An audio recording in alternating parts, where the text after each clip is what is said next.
नमस्कार, जय हिंद दोस्तों। स्वागत है आपके अपने YouTube channel target with SB classes में।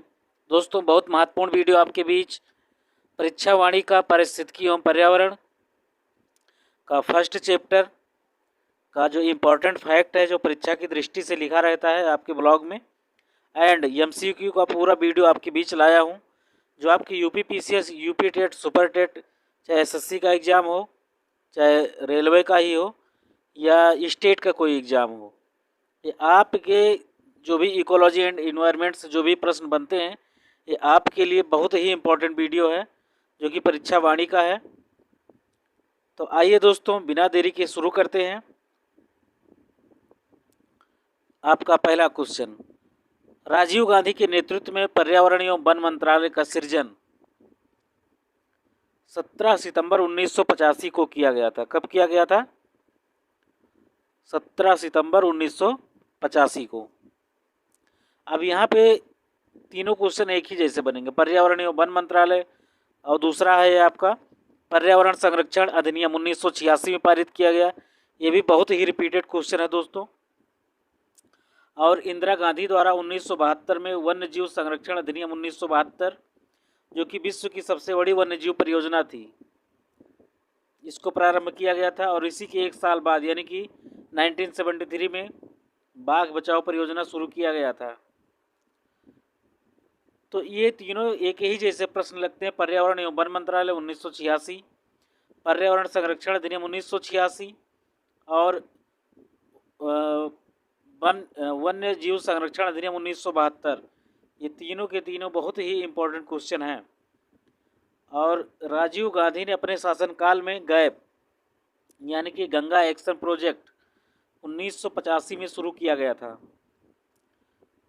नेक्स्ट क्वेश्चन है दोस्तों, राष्ट्रीय हरित न्यायाधिकरण अधिनियम 2 कब पारित किया गया था? तो ये 2010 में, जिसे एनजीटी यानी कि नेशनल ग्रीन ट्रिब्यूटरी जिसे कहते हैं, एनजीटी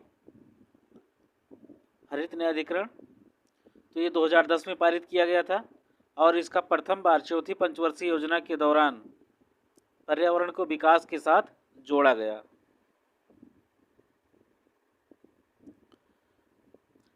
अभी आपके बीच में और ही इम्पोर्टेंट, जो कि परीक्षा की दृष्टि से दिया रहता है, ये दोस्तों कहीं ना कहीं सारे एग्जाम में लगभग पूछे गए हैं ये क्वेश्चन, जो कि इसमें परीक्षा वाणी का जो बेहतरीन कलेक्शन है, ये जो आपके जो पेजेज है उसके एक कोने में दिए रहते हैं। ये तो पर्यावरण के कितने संगठक हैं, ऐसे डायरेक्ट क्वेश्चन पूछ लेता है। तो ये आपके 3 संगठक इसमें शामिल होते हैं। एक भौतिक या अजैविक संगठक जिसे कहते हैं, इसमें भौतिक या अजैविक संगठक जो हैं, स्थल हो गया, वायु हो गया, और जल हो गया। आपका इसमें भौतिक संगठक या अजैविक संगठक में आते हैं। जैविक संगठक क्या है? जैविक संगठक में आपके दोस्तों जैसे पादप हो गया, प्लांट हो गया, एनिमल में मनुष्य भी आ जाएगा यानी मैन भी आ जाएगा, और इसमें जो माइक्रो ऑर्गेनिज्म होते हैं यानी कि जो सूक्ष्म जीव होते हैं, वो भी इसमें शामिल होते हैं। और ऊर्जा संगठक में दोस्तों सौर ऊर्जा और भूतापीय ऊर्जा। तो ये आपके जो है ये इम्पोर्टेंट चीज़ है दोस्तों। ये आप इस चीज़ को देख लीजिएगा। आदिमानव की भौतिक पर्यावरण की कार्यात्मकता में भूमिका किस प्रकार की थी? यानी कि आदिमानव में कैसी थी? रिसीवर एंड कंट्रीब्यूटर, प्राप्त करो और कंट्रीब्यूट करो, अपना योगदान करो। कौन सा मानव पर्यावरण का विध्वंसक माना जाता है? यानी कि मानव तो पर्यावरण के वैसे ही एक तरीके से कहा जाए तो ये दुश्मन है, अपने लाभ के लिए, अपने स्वार्थ के लिए ये पेड़ पौधों को काटते जा रहे हैं। लगाते भी हैं, मैं ये नहीं कह रहा हूँ, लेकिन लगाने के अलावा ये काटने में ज़्यादा, यानी कि अगर माइनिंग का ही देखा जाए तो बहुत ज़्यादा खुदाई कर रहे हैं सारी चीज़ों की, और पेड़ पौधे बहुत ज़्यादा जो है काटे जा रहे हैं। तो ये टेक्नोलॉजिकल मानव है एक तरीके से देखा जाए तो, प्रौद्योगिकी मानव जिसे कहते हैं। कौन सी विधा ने मानव को सामूहिक जीवन प्रदान किया? तो पशुपालन। पशुपालन से ही मनुष्यों में कह सकते हैं कि एक तरीके से मानव में एक दूसरे से, पशुओं से भी एक तरीके से जुड़ाव देखा गया। खेती की सबसे पुरानी प्रणाली कौन सी है? झूम कृषि जिसे कहते हैं, बर्न एंड स्लाइस, जो कि आपके नॉर्थ ईस्ट पार्ट में ज़्यादा जो है इंडिया में फेमस है। जो कि जलाओ और काटो, जलाओ और खेती करो। विश्व तथा भारत में आज भी झूम कृषि या स्थानांतरण कृषि ज़्यादा जो है फेमस है। कहाँ पे है? दक्षिण या दक्षिण पूर्वी एशिया में, south and south east Asia, या आपके नॉर्थ ईस्टर्न पार्ट में इंडिया में, पूर्वोत्तर भारत में। झूम कृषि में दोस्तों क्या होता है कि जो जगह होती है उसको लोग क्या करते हैं, पेड़ पौधों के झाड़ियों को साफ करते हैं, फिर उसके बाद जुताई करते हैं, 2-3 सालों तक खेती करते हैं, फिर उसको छोड़ देते हैं।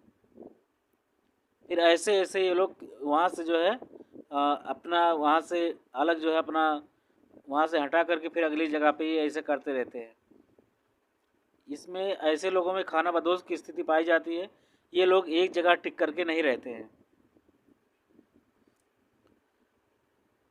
काटो और जलाओ की स्थिति पाई जाती है। सांस्कृतिक पर्यावरण के विभिन्न तत्वों का विकास एवं संवर्धन किस काल में संभव हुआ? तो ये कृषि विकास के विभिन्न चरणों में एवं अवस्थाओं में ये संभव हुआ। मानव भूगोल के जन्मदाता किसे कहा गया है? तो ये फ्रेडरिक रेटजेल को कहा गया। किसको कहा गया? फ्रेडरिक रेटजेल को।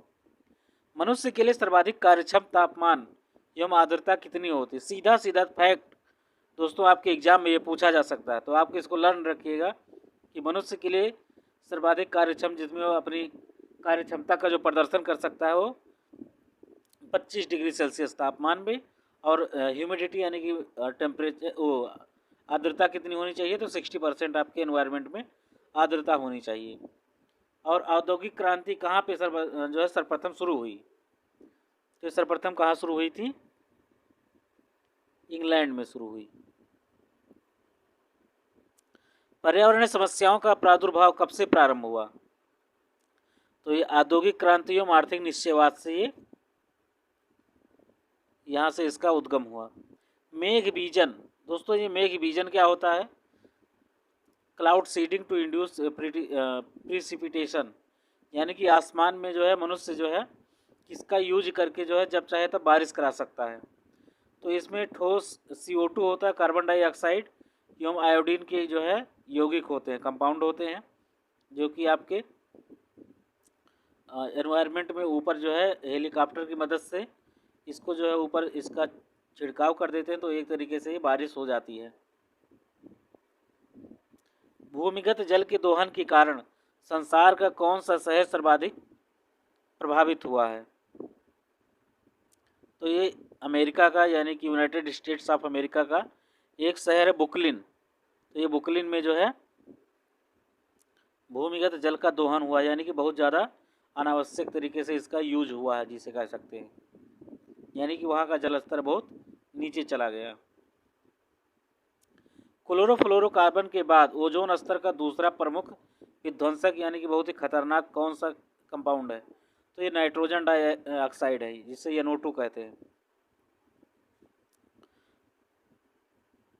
तो दोस्तों ये ओजोन जो है किस लेयर में पाया जाता है? तो ये स्ट्रेटोस्फीयर में यानी कि समताप मंडल में पाया जाता है। ओजोन स्तर के क्षरण का जो है सर्वप्रथम यानी कि जो आपके क्षरण यानी नुकसान का पता जो है सर्वप्रथम किसने लगाया? तो जोसेफ फॉरमैन ने लगाया। कब लगाया था? 1985 में इंग्लैंड में। ये इंग्लैंड के रहने वाले थे। अंतर्राष्ट्रीय हाइड्रोलॉजिकल दशक कब मनाया गया था? तो ये 1965 से 1974 में जो ये हाइड्रोलॉजिकल डिकेड मनाया गया था। अपने स्थान पर शैलों तथा रिगोलिथ आवरण प्रस्तर के विघटन तथा वियोजन की प्रक्रिया को कहते हैं, क्या कहते हैं? वेदरिंग, यानी कि अपक्षय कहते हैं। अपक्षय कैसी प्रक्रिया है? तो ये जियोलॉजिकल जो है प्रोसेस है, भौमिकीय प्रक्रिया है। हिमालय के सहारे बसे तथा फैले हुए भारतीय नगरों में भूमिवाह एवं भूस्खलन, अर्थ फ्लो एंड लैंड स्लाइड्स का प्रमुख कारण क्या है? तो मनुष्य की क्रियाओं द्वारा पहाड़ी ढाल के ऊपरी भाग में समस्थिति की दशा की विक्षुब्धता एवं ढाल विनाश इसका प्रमुख कारण है। आगे का फैक्ट है दोस्तों, दक्षिण पूर्वी संयुक्त राज्य अमेरिका उसका नरक किस नदी को कहा जाता है? यानी कि दक्षिण पूर्वी संयुक्त राज्य अमेरिका का नरक किस नदी को कहा जाता है? तो टेनेसी नदी को कहा जाता है, टेनेसी नदी। भारत की दामोदर नदी परियोजना जो है, जो कि कहाँ पे है? वेस्ट बंगाल में। किस नदी परियोजना की अनुकृति है? तो ये टेनेसी घाटी की 1940 में जो कि हुआ था अमेरिका की, तो ये उसी के जो है तर्ज पर बनाया गया था। और दामोदर नदी को दोस्तों बताना चाहता हूँ, बहुत ही इंडिया के उसमें जो है ये नदी आती है, जिसमें शोक नदी कहा जाता है। किस राज्य की? वेस्ट बंगाल की। यानी कि बहुत ज़्यादा ये नुकसानदेह है वेस्ट बंगाल के लिए, तबाही मचाती है, बाढ़ भी आता है खूब, कटाव की भी स्थिति पाई जाती है, फसलें बर्बाद हो जाती हैं। विश्व की सर्वाधिक अवसाद का परिवहन करने वाली 2 नदियां कौन कौन सी हैं? एक येलो नदी है चीन की, और इंडिया की गंगा नदी। ये अवसाद क्या होता है दोस्तों? जो आपके गॉर्ज होते हैं, यानी कि कूड़ा करकट जो बहुत ज़्यादा बहा करके ले जाती हैं, बालू जो है ये बहा करके समुद्र में ले जा करके मिलाती हैं, तो ये गंगा नदी है। उत्तर भारत की अर्थव्यवस्था का मेरुदंड कौन सा है? तो ये गंगा नदी है। अब गंगा नदी के आसपास इतना जो बहुत सारा अवसाद होता है, तो उसमें ऐसा नहीं है, बहुत सारे उपजाऊ चीज़ भी होते हैं। जब ये बाढ़ लाती है तो अपने साथ में, बाढ़ के साथ में उसमें जो मिनरल्स होते हैं वो उसके आसपास के क्षेत्रों में फैल जाते हैं। तो जब ये नदी जो है सूख जाती है, तो उस क्षेत्र में जब फसलों की बुआई की जाती है दोस्तों, तो मैं आपको बताना चाहता हूँ, जो फसलें वहाँ पे बोई जाती हैं तो बहुत ज़्यादा उसमें प्रोडक्शन अच्छा होता है। इसलिए उसे क्या कहते हैं? अर्थव्यवस्था का मेरुदंड कहा गया है उसको। मिस्र किसकी देन है? तो ये नील नदी की देन है। यानी कि मिस्र जो है ये नील नदी के किनारे बसा हुआ है। अब ये दोस्तों क्वेश्चन आपके आ गया यहाँ पे, जिसे मैं भी डिस्कस ही कर रहा था कि पश्चिम बंगाल का शोक किस नदी को कहा जाता है? तो ये दामोदर नदी को ही कहा जाता है। बिहार का शोक की उष्मा किस नदी को दिया जाता है? तो ये कोसी नदी को। बहुत ज़्यादा जो है इसमें तबाही आती है। नेक्स्ट फैक्ट है दोस्तों, भोपाल गैस त्रासदी कब और किसके कारण हुई थी? तो ये भोपाल गैस त्रासदी दोस्तों 3 दिसंबर को हुई थी रात्रि को। 1984 को MIC यानी कि जिसे मिक भी कहते हैं, मिथाइल आइसोसाइनाइड, उसमें गैस में एक रिसाव हो गया था। ये क्वेश्चन इंपॉर्टेंट बहुत ज़्यादा दोस्तों, बहुत ज़्यादा पूछा गया है। एक चेरनोबिल परमाणु दुर्घटना कब हुई थी? तो 26 अप्रैल 1986 को किस देश में हुई थी? यूक्रेन के चेरनोबिल प्लांट में। और यूक्रेन में इस समय दोस्तों जो है रसिया और यूक्रेन के बीच में युद्ध हो रहा है, जो कि लगभग 1 महीना कंप्लीट होने वाला है। ना यूक्रेन सरेंडर कर रहा है और ना रूस जो है इस पे अटैक करने से बाज आ रहा है। यूक्रेन के राष्ट्रपति हैं जेलेंस्की और रसिया के राष्ट्रपति हैं व्लादिमीर पुतिन। 3 माइल आइलैंड दुर्घटना क्या है? यह USA के परमाणु ऊर्जा संयंत्र की सबसे बड़ी दुर्घटना है, जो कि 28 मार्च 1979 को हुई थी। 1979 को पेंसिल्वेनिया में 3 माइल द्वीप परमाणु ऊर्जा उत्पादन केंद्र पर हुई थी 3 माइल आइलैंड दुर्घटना। तो याद रखिएगा दोस्तों, ये क्वेश्चन आपको दोनों तरीके से पूछा जा सकता है कि ये कब हुई थी और इसका जगह कौन सा, ये भी पूछा जा सकता है, और कौन सा द्वीप था, तो ये भी पूछा जा सकता है। यही सारे फैक्ट दोस्तों आपके एग्जाम में पूछे जाते हैं, तो आपको यही सब याद करना होता है। अगर आप लोग याद कर लेते हैं तो आपका एग्ज़ाम जो है क्वालिफाई करने की संभावना ज़्यादा बन जाती है। आइए दूसरा जो है फैक्ट देखते हैं दोस्तों आपके बीच में, धारणीय या अस्थायी विकास। अब ये दोस्तों क्या होता है धारणीय या अस्थायी विकास?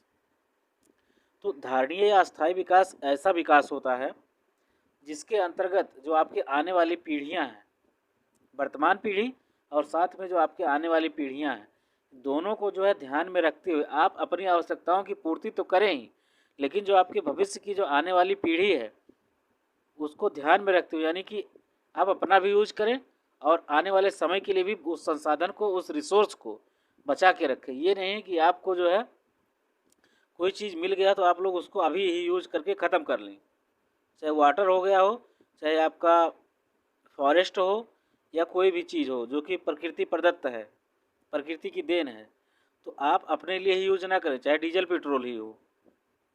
सारी चीज़ों को भविष्य के लिए भी बचा के चीज़ें रखनी चाहिए, ताकि आपका भी काम हो सके और आने वाले समय के लिए भी बचा रहे। तो यही है दोस्तों धारणीय या अस्थायी विकास, इसे टिकाऊ विकास भी कहते हैं एक तरीके से देखा जाए।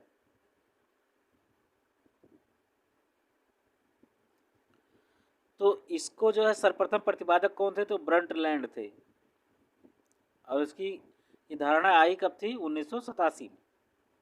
अस्थायी विकास के निमित्त संयुक्त राष्ट्र का सम्मेलन कहाँ आयोजित हुआ, यानी कि इसके लिए भी एक यूनाइटेड नेशन का एक प्रोग्राम हुआ जोहान्सबर्ग साउथ अफ्रीका में 2002 में हुआ, कि जो है अपना तो विकास करिए ही, लेकिन भविष्य के लिए भी चीज़ों को बचा के रखिए, जो कि बेहद ही शानदार प्रोग्राम कहा जा सकता है दोस्तों, ताकि प्रकृति को एक तरीके से बचाया जा सके। अस्थायी विकास सस्टेनेबल डेवलपमेंट शब्द का पहली बार प्रयोग किसने किया था, तो ये IUCN एक संस्था है दोस्तों, intervention union for conservation of nature and nature resources ने अपनी विश्व संरक्षण रणनीति की रिपोर्ट में जो है इसको डिस्कस किया। द्वितीय पृथ्वी सम्मेलन की संज्ञा किस सम्मेलन को प्रदान की गई है, तो जोहान्सबर्ग सम्मेलन को। और प्रथम पृथ्वी सम्मेलन कब हुआ, अभी आगे जिसके बारे में हम पढ़ेंगे, तो ये 1992 में हुआ था।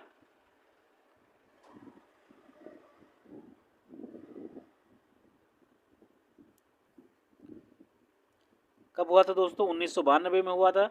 और धारणीय विकास के मुख्य 5 क्षेत्र कौन कौन से हैं, तो जल है, ऊर्जा है, स्वास्थ्य है, कृषि है, और बायोडाइवर्सिटी यानी कि जैव विविधता। इन 5 चीज़ों पे जो है इसके बारे में डिस्कस किया जाता है सतत विकास में, यानी कि धारणीय विकास में। भारत में धारणीय विकास के दृष्टिकोण से विद्युत उत्पाद का सबसे अच्छा स्रोत कौन सा है, तो इसमें जो है आप सीरियल से याद कर लीजिएगा सबसे ज़्यादा योगदान किसका है, तो सौर ऊर्जा का है, फिर पवन ऊर्जा, और उसके बाद जल विद्युत ऊर्जा। धारणीय विकास या सतत विकास किसके संदर्भ में अंतर पीढ़ीगत संवेदनशीलता का विषय है, तो ये प्राकृतिक संसाधन का। भारत में गैर परंपरागत ऊर्जा स्रोत विभाग की स्थापना कब की गई थी, भारत में गैर परंपरागत ऊर्जा स्रोत विभाग की स्थापना कब की गई थी, 1982 में। दूसरा क्वेश्चन है, दूसरा फैक्ट है, राष्ट्रीय पर्यावरण अभियांत्रिकी शोध संस्थान नीरी अवस्थित है कहाँ पे, नागपुर महाराष्ट्र में। नीरी का फुल फॉर्म क्या होता है, ये इसका हिंदी रूपांतरित किया गया है, national environment engineering resource institute. तो ये कहाँ पे है, नागपुर, इसे नीरी के नाम से भी जाना जाता है। एनवायरनमेंट प्रोटेक्शन एक्ट यानी कि पर्यावरण सुरक्षा अधिनियम को अन्य किस नाम से जाना जाता है, तो किससे जाना जाता है, छाता विधान, अम्ब्रेला लेजिस्लेशन, अम्ब्रेला लेजिस्लेशन। भारतीय नवीकरणीय ऊर्जा विकास अधिकरण की स्थापना की गई थी, सीधा सीधा क्वेश्चन आपके दोस्तों एग्जाम में पूछा जा सकता है, नवीकरणीय ऊर्जा विकास अधिकरण की स्थापना कब की गई, तो 1987 में। रियो +5 या पृथ्वी सम्मेलन +5 कब और कहाँ आयोजित किया गया था, यानी कि पृथ्वी सम्मेलन के 5 साल बाद इसका +5 का मतलब यही है। तो ये 23 से 27 जून के मध्य में 1997 के बीच,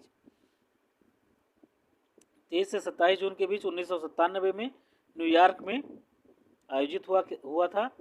आपके एग्जाम में दोस्तों पूछा गया है, Uttar Pradesh public service commission में 2016 में मेंस के एग्जाम में। तो ऐसे ही दोस्तों ये फैक्ट आपके जो है कहीं ना कहीं एग्जाम में पूछे गए हैं। आइए दोस्तों जो इसमें प्रश्न जो इम्पोर्टेंट जो क्वेश्चंस हैं जो इसमें दिए गए हैं, आइए इसके बारे में भी हम डिस्कस कर लेते हैं। निम्नलिखित में से कौन सी संकल्पना गलत है, आपके ऑप्शंस हैं, पर्यावरण की कार्यप्रणाली प्राकृतिक नियमों से संचालित होती है,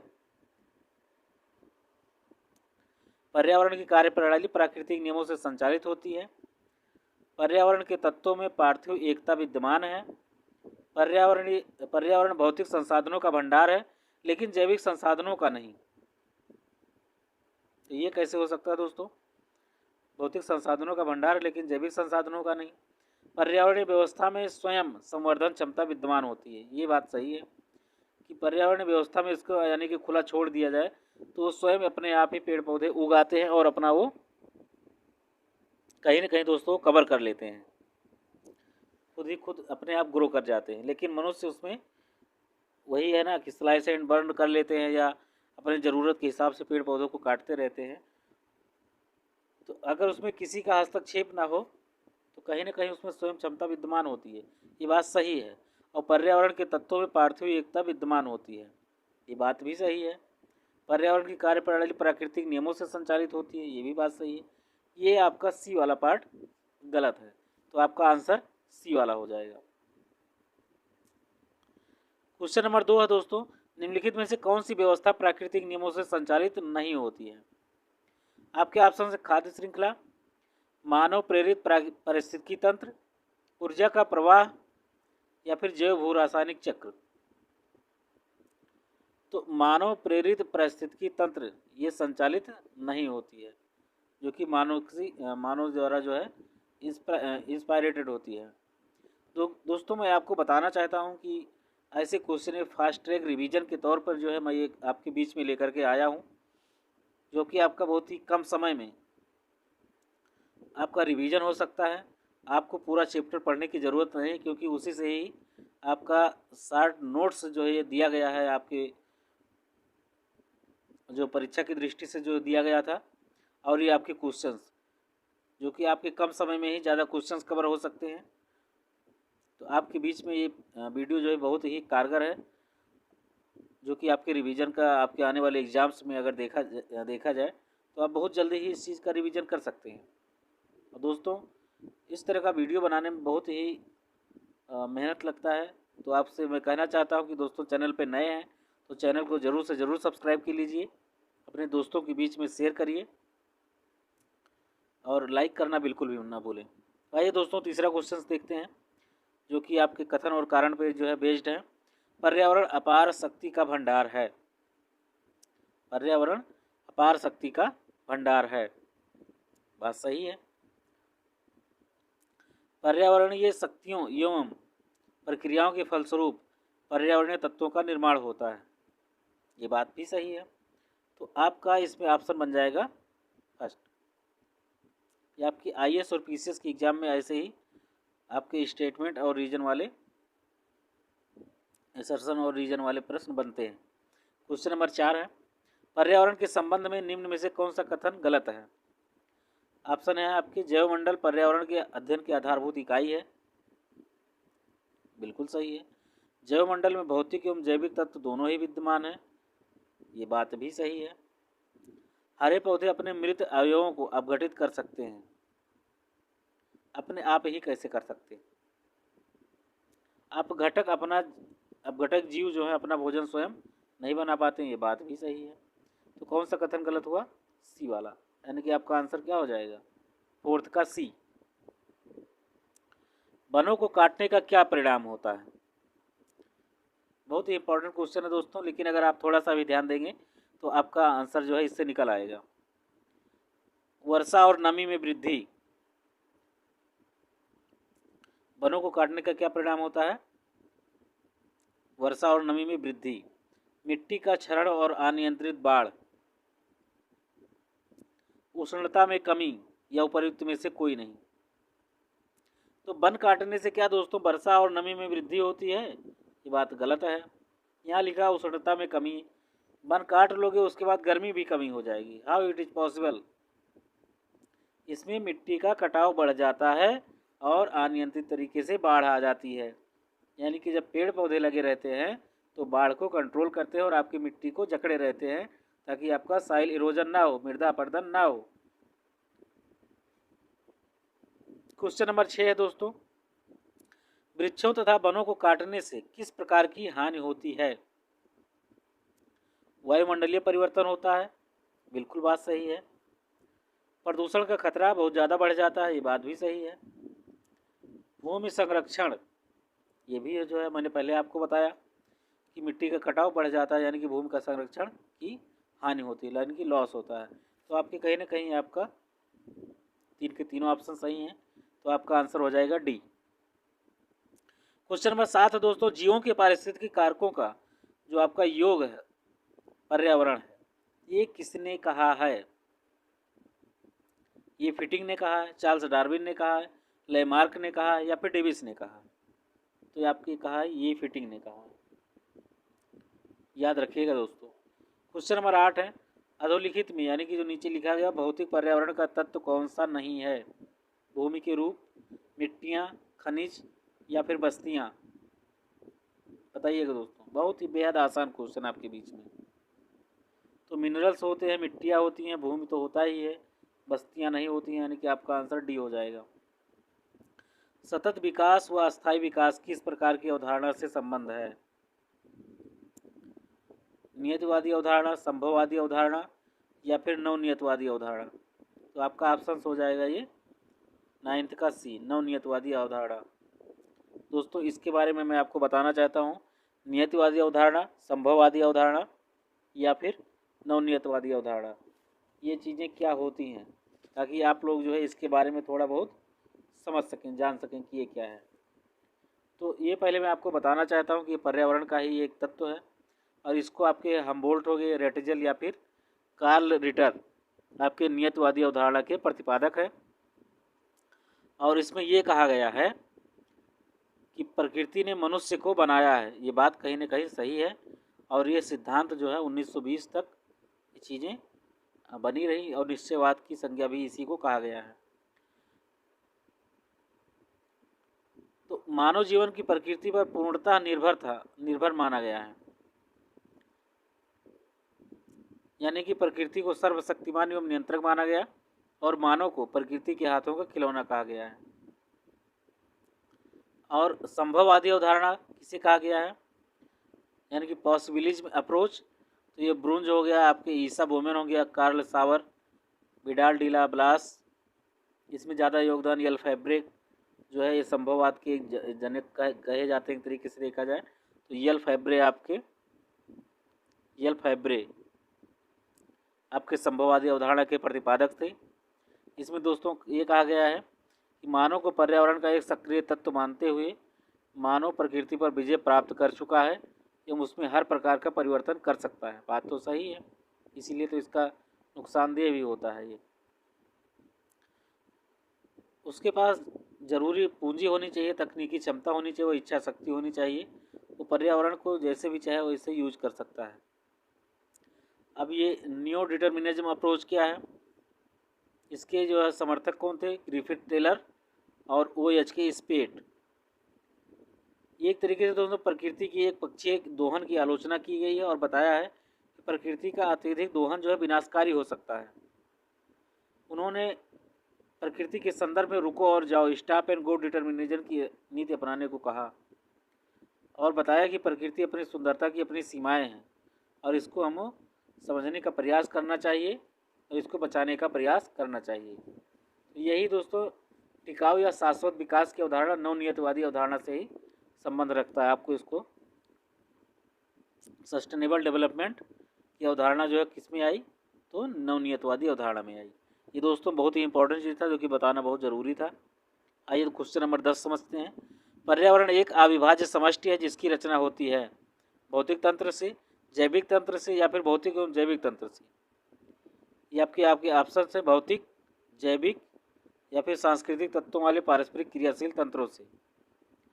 क्वेश्चन नंबर 10 देखने में ही लग रहा होगा दोस्तों, आपसे ऑप्शन है 10 का डी।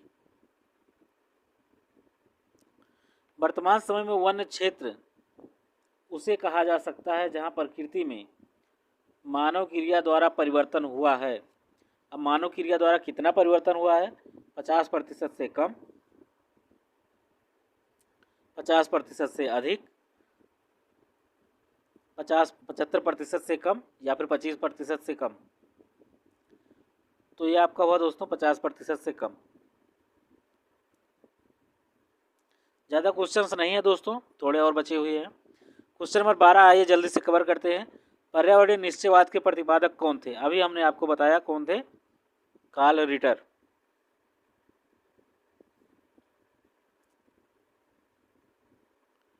क्वेश्चन नंबर 13 है, पर्यावरण एनवायरनमेंट से क्या आप समझते हैं?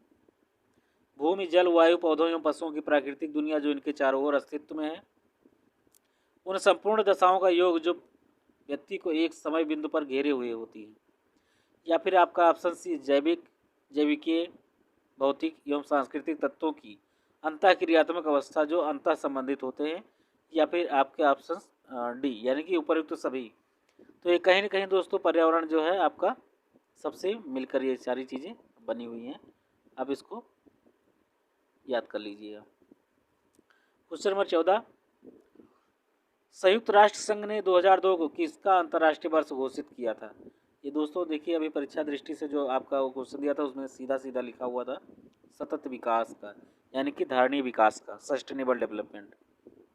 और सस्टेनेबल डेवलपमेंट क्वेश्चन नंबर 15 है, किसके लिए आवश्यक है? जैविक विविधता का संरक्षण, प्रदूषण का निरोध एवं नियंत्रण, निर्धनता को घटाना, या फिर उपरोक्त सभी। तो आपको देखने से ही लग गया होगा कि इसका आंसर क्या हो सकता है। जी हाँ दोस्तों, इसका ऑप्शन है आपका ऑप्शन डी। क्वेश्चन नंबर 16, पारिस्थितिकीय तंत्र में एक टिकाऊ जैव समूह क्या कहलाता है? संक्रमण यानी कि इकोटोन, अनुक्रम सक्सेशन, चरम अवस्था क्लाइमैक्स, क्रमकी सीरल। बताइए दोस्तों, तो आपका संक्रमण या इकोटोन कहलाता है। क्वेश्चन नंबर 17 है, धारणीय विकास किसके उपयोग के संदर्भ में अंतरपीढ़ीगत संवेदना का विषय है? प्राकृतिक संसाधन, भौतिक संसाधन, या फिर औद्योगिक संसाधन, या फिर सामाजिक संसाधन। तो ये आपका है प्राकृतिक संसाधन। कौन सा दोस्तों? प्राकृतिक संसाधन। क्वेश्चन नंबर 18 है, भारत में धारणीय विकास के दृष्टिकोण से विद्युत उत्पाद का सबसे अच्छा स्रोत क्या हो सकता है? This is the most important question of every examination. कोयला, खनिज तेल एवं गैस, जल विद्युत, या फिर परमाणु ऊर्जा। ध्यान दीजिएगा ऐसे क्वेश्चन में दोस्तों। जल विद्युत, इससे आपका जो है प्रदूषण भी कम होता है और आपका एक तरीके से देखा जाए तो लागत भी कम आती है। विश्व पर्यावरण दिवस जिस तारीख को मनाया जाता है वो क्या है? 5 जून को। Everybody know this question. Question number 20 है, निम्न में से किस एक का संबंध पर्यावरण सुरक्षा नहीं है? धारणीय विकास, गरीबी कम करना, कागज की थैली का प्रयोग, वातानुकूलन कैसे हो सकता है? इससे तो पर्यावरण से आपका नुकसान होता है ना, ओजोन लेयर में आपका वो हो जाता है, डिस्ट्रॉय हो जाता है। इससे एसी वगैरह लगाते हैं जब, ये पर्यावरण सुरक्षा नहीं माना जाता ये। क्वेश्चन नंबर 21, निम्नलिखित वर्षों में कब पर्यावरण संरक्षण अधिनियम पारित हुआ? आ गया ना क्वेश्चन, 1986। रियो 20 घोषणा पत्र का शीर्षक क्या था? छत्तीसगढ़ पीएससी 2015। ऐसा नहीं है, आपके यूपी पीएससी में भी ऐसे क्वेश्चन पूछे जा सकते हैं और पूछे गए भी हैं। छत्तीसगढ़ पीएससी से नहीं मतलब है।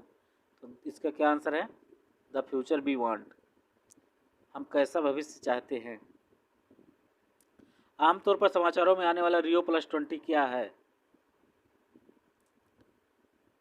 ये धारणीय विकास पर सस्टेनेबल डेवलपमेंट यूएन यानी कि संयुक्त राष्ट्र सम्मेलन का ये एक प्रोग्राम था, या फिर यह विश्व व्यापार संगठन की मंत्रिवर्गीय मिनिस्ट्रियल बैठक है, या फिर यह जलवायु परिवर्तन पर अंतर सरकारी panel inter governmental panel on climate change का सम्मेलन है, या फिर यह जैव विविधता पर कन्वेंशन के सदस्य देशों का सम्मेलन है। तो ये क्या दोस्तों? 23 का ऑप्शन ये धारणीय विकास पर सस्टेनेबल डेवलपमेंट संयुक्त राष्ट्र सम्मेलन की एक पहल है। क्वेश्चन नंबर 24,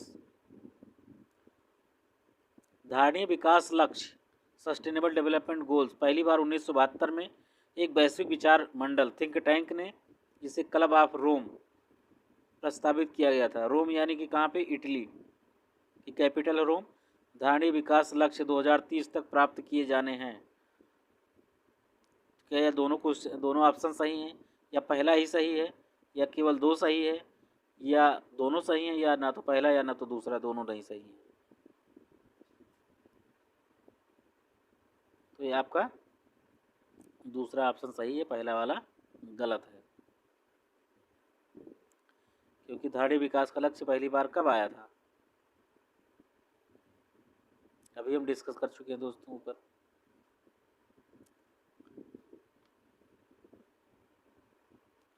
क्वेश्चन नंबर 25 है, समाचारों में कभी कभी दिखने वाला एजेंडा 21 के संदर्भ में निम्नलिखित कथनों पर विचार कीजिए। ये धारणीय विकास के लिए एक वैश्विक परियोजना है, बिल्कुल सही है। दूसरा कथन है 2002 में जोहान्सबर्ग में हुए धारणीय विकास पर विश्व शिखर सम्मेलन world summit on sustainable development में इसकी उत्पत्ति हुई। तो धारणीय विकास कब आया, 2002 में। वहाँ क्या लिखा था, 1972, क्योंकि साफ साफ गलत हो गया। तो इसमें कौन सा सही है दोस्तों, बताइएगा। केवल एक सही है, केवल दो सही है, या फिर ना तो पहला ना तो दूसरा, या फिर दोनों सही हैं। क्वेश्चन नंबर 25, तो आपका इसमें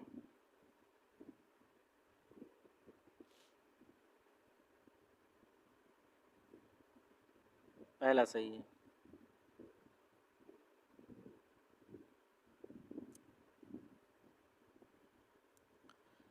पृथ्वी सम्मेलन +5 आयोजित हुआ था कब, यानी कि पृथ्वी सम्मेलन जब हुआ तो उसके 5 साल बाद में पृथ्वी सम्मेलन +5 हुआ, यानी कि 5 साल के बाद। तो ये कब हुआ था, 1997 में। कब हुआ था, 1997 में। तो दोस्तों ये था एंड ऑफ द वीडियो। दोस्तों कमेंट करके बताइएगा कि ये आपको मेरा वीडियो कैसा लगा। ये दोस्तों जो आपका 2002 ये दिया गया है, ये 2002 नहीं है, ये कब है, 1987। ठीक है, वहाँ पे 1972 दिया गया था, जो भी वो भी गलत था। यहाँ पे 2002 दिया गया, इसलिए ये भी गलत है। अब इसका सही क्या होना चाहिए था, 1987, तब ये सही हो जाता। धारणीय विकास पर इसका जो है सम्मेलन हुआ था पहली बार। ईयर पे ध्यान देना ज़्यादा ज़रूरी होता है ऐसे क्वेश्चंस में। तो दोस्तों ये वीडियो का अंत था। आपके 26 प्रश्न इसमें थे, आने वाले चैप्टर्स भी इसमें कवर किए जाएंगे। दोस्तों कमेंट करके बताइएगा कि ये वीडियो मेरा कैसा लगा। बहुत बहुत धन्यवाद दोस्तों के बीच में आप इस चीज़ को व्हाट्सएप ग्रुप पे शेयर करें और इसको चैनल को हमारे सब्सक्राइब कर लीजिएगा दोस्तों। धन्यवाद दोस्तों।